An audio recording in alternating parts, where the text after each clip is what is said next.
You know what else I love, guys?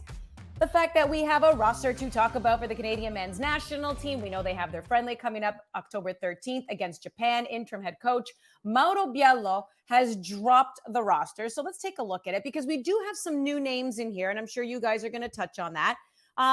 We also have, by the way, if you can see all the way at the bottom of defenders, Alphonso Davies listed as a defender. Let me take you to the left, ladies and gentlemen. Max Crepeau back in camp. We know he's been playing some games. So that shouldn't come as a surprise to people who have been following him in Major League Soccer. So he is ready to go. We just haven't seen him in camp ever since he broke his leg in MLS final last year. Tajon Buchanan, if you're wondering why he isn't there, he is dealing with an injury. So that's why he's not in camp. So let me begin with you, Ollie. What stands out other than, a couple of the things there that I've just mentioned? Well, the one that stood out to me is like the biggest departure from John Herdman, particularly in the last year of his time in charge. And it's maybe not the bigger names on the roster that we can talk about as well. But, the big conversation around this team, I think, in terms of I think has been a clear weakness in the team over the past 12 months or so has been in central midfields. And, we talked about it at the World Cup when obviously, should he have taken Atiba off, tried something different in that area. The Nations League final, I thought Eustachio just was given too much to do and got a little bit overrun in that area of the pitch. And then at the Gold Cup, we had Moise Bombito playing there. So I think Herdman's approach a lot of the time was that he didn't seem to feel like he had the horses in that position. And so he tried to plug in different players, right? Whether it was doing something different tactically, whether it was playing a player like Bombito, who was not naturally a midfielder in that area of the pitch. He tried to find solutions that way. I think Biello has gone in a different direction just on first glance and on that front. He's brought back Sam Piette, who is playing central midfield week in, week out for CF Montreal.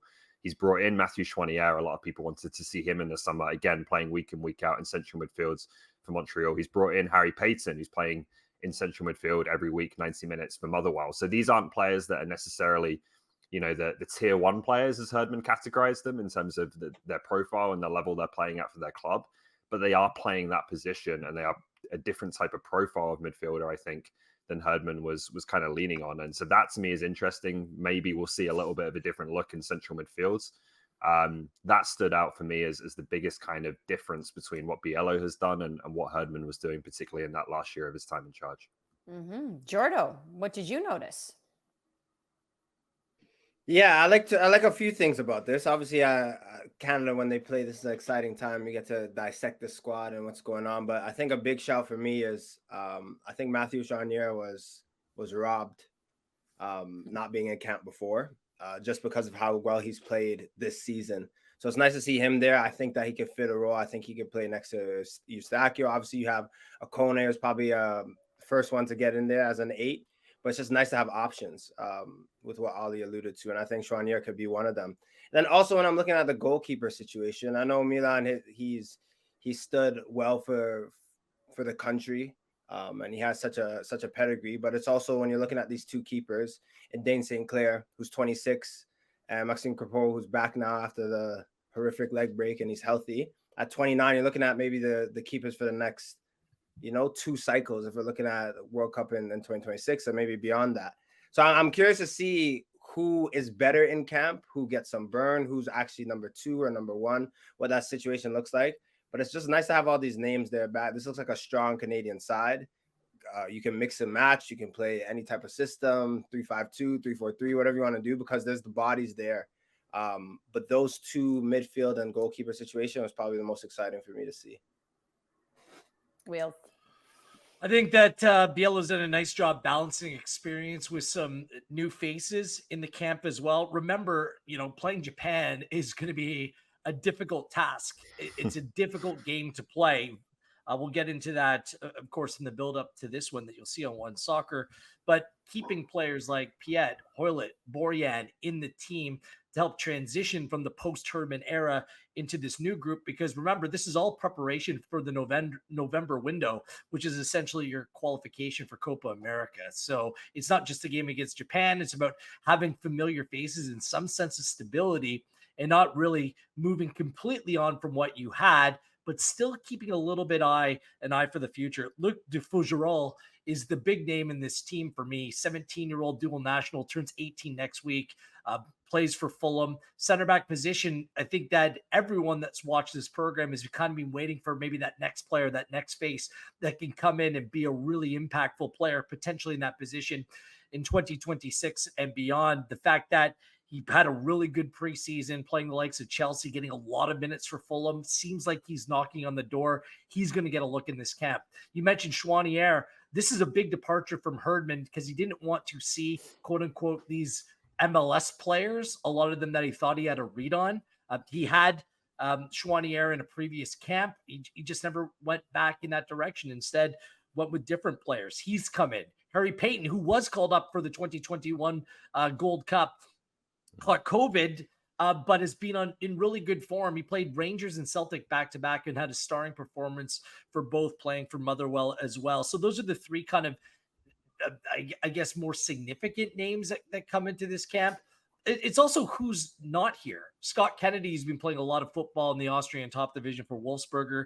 He's out. Schaffelberg, after scoring a big goal against the United States at the Gold Cup, he's out. Ali Ahmed, who really made an impression at the Gold Cup as well, he's not in the team as well. So I think those were the key decisions. How many experienced players to roll with at this time, and how many young or different players to bring in. And I think he struck a little bit of a compromise here in terms of that. I'm sure some of those younger players that I just mentioned will come back into the camp at some point. But for now, I think he's leaning on experience and stability to see him through some very difficult and very important games that are upcoming.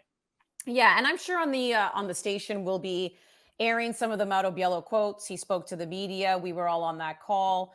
When it comes to the goalkeepers with Max Crepeau back in, I did ask him if he was leaning a certain way or what is it that he wanted to look for in training to determine who would be the number one goalkeeper. Of course, he didn't tell me, but he also didn't really commit to either one. So I wonder if he even knows, and that almost tells me that it's not guaranteed that it's Milan Borjan, right? We always kind of got that impression before that it was always Borjan. Maybe it's not. Either way, he wouldn't say, but he was really happy that all three seemed to be in good form. And also asked him about Alphonso Davies, ladies and gentlemen. Let's talk about the big name on this team. I'll come right back to you, Wheels, because sometimes I don't want to read too much into things, but oftentimes I totally want to read too much into things. And Alphonso Davies, in the press release by Canada Soccer, was listed under defenders. And we have been talking up and down mountains here when it comes to Alphonso Davies in the position that he should be playing for the national team. Where is he best suited? He plays left back, as we know, with Bayern Munich. And it sounds like that wasn't a clerical error, Wheels. He was purposely listed as a defender because it sounds like that's where Mauro Biello wants to play him. Did you get that as well? I did. Whether it's at left back or left fullback role, with three center backs playing behind him, I think that's where he wants him to play. And Biello is quite clear in this. He doesn't want to take Davies out of his comfort zone. He firmly believes he's the best left back in the world, or best left-sided player in the world, and he wants to keep that vantage point. And the process is clear when you come into the Canada camp. This is one area, and John Herdman got a lot right, but he never came up with a solution on how to properly utilize Alphonso Davies in his team. It's one of his most notable failures in terms of his time with the Canadian men's national team, what to do with Alphonso Davies. But it sounds like Biello has kind of a clear impression on how he wants to use Davies and how he fits within the team structure. And I just wonder what that team structure will look like for this upcoming camp. For me, Ollie kind of touched on it a moment ago. I think that they need to reinforce the midfield.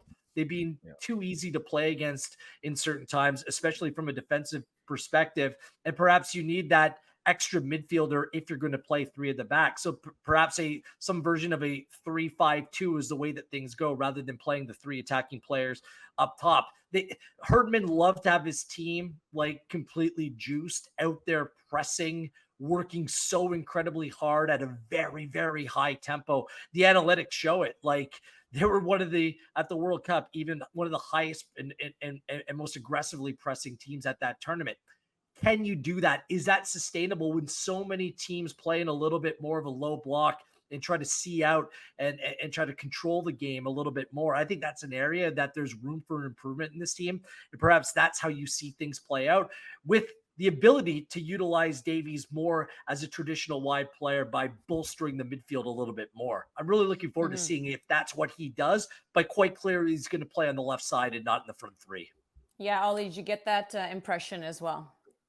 Yeah, I did. I think looking at the profiles of players that have been selected and the depth in different positions, it looks almost certain to me that Biello is thinking either 3-4-3 or 3-5-2. That's what I get from the number of centre backs that have been selected, his answer on Davies in terms of his best position, and the forward options as well. I think allow you to play that front two of Larin and David, or to play players like Hoyle or Osorio off of a lone striker. So that would be what I would expect. And I think, to be honest, that at that point, that is the most obvious way to go with Alphonso Davies. Like, if you're going to play that system, which I do think suits Canada in other ways beyond just Davies and his role, I don't know that there's another player on the planet, left or right, that you would pick to play that wing-back position over Alphonso Davies. Like, he's as good as it gets in that kind of role, where he's given the freedom to go forwards from that deep position, and obviously the great recovery speed defensively as well. So when you have that kind of player who is that good there, I know he's had a bit of a desire at times to play further forward with Canada, but he's just so good in that wing-back position that, you know, it's basically, although Bayern, you know, can play a back four, it's basically what he does with Bayern Munich. That to me just seems too obvious to not be the way forward, as long as the player is on board with it. You see it a lot of times with national teams. You want to get your best players on the pitch. It's not like club football where you can maybe have an ace card. You want to get, if you have 11 stars, you want to try to get your 11 playing. So I think that's why Canada has kind of stuck with this 3-5-2, 3-4-3. One, you have two gems up top, and David and Larin, like, to choose one or the other, have one wide, you're kind of getting away from two foxes in and around the box. So you kind of have to play with those two. And I think with Herdman just talking about Alphonso Davies, just picking back off of my boy Wheels, it's so difficult to play left wing back, play a 10. And sometimes you're just doing this in 45 minutes. Like, I know it's different, but even for me playing in the middle, then having to play right back and playing center back, your brain is like, it's scrambled. Yeah, good players can get adapted, but you're not getting the most out of a Rolls Royce. I'm using Wheels' term, but Rolls Royce, that is Alphonso Davies. That's how sexy and clean he is. I wouldn't even touch a Rolls Royce. I wouldn't even go in it. It's too expensive. That's Alphonso Davies. Put him on the left. Let the boy rev the engine. Let him go and gallop the 50 yards and do what he does all week. That's second nature to him. So Biello, he has it figured out. I know he's going to play left side. That's beautiful. That's what we want to see, Trills. That's what we want.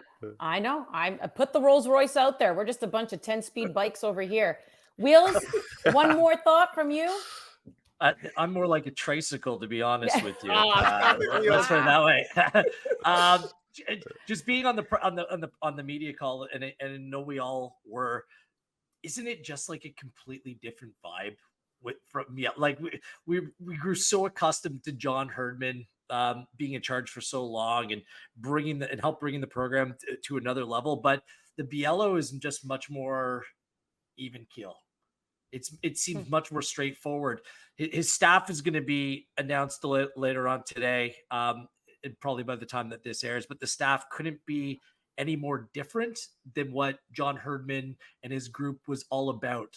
So I just wonder if this football first mentality and just a clear focus on the games and the tactics and not everything else around it.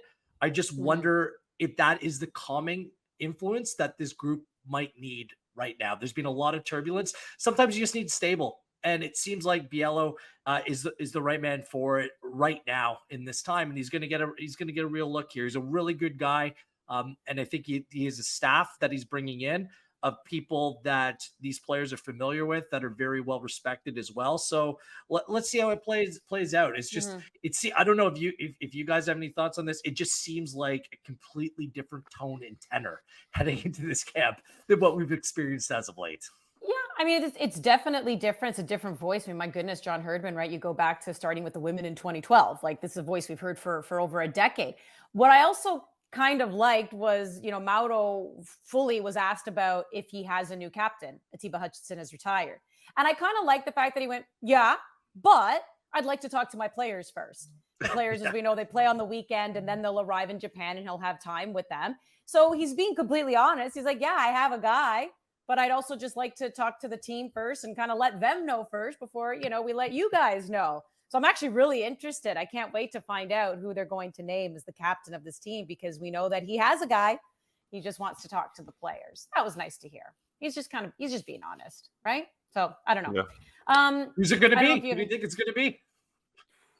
He kind of gave the impression more Boyan Vittoria type description more than Davies, but maybe that's a decision that he would look at for, the permanent manager to make in the new year, is looking at who's going to be the long-term captain.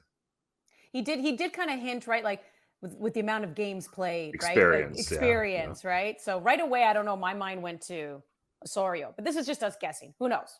Bottom line, he has a guy, but he just said, I'm not telling you. Got to talk to my players first.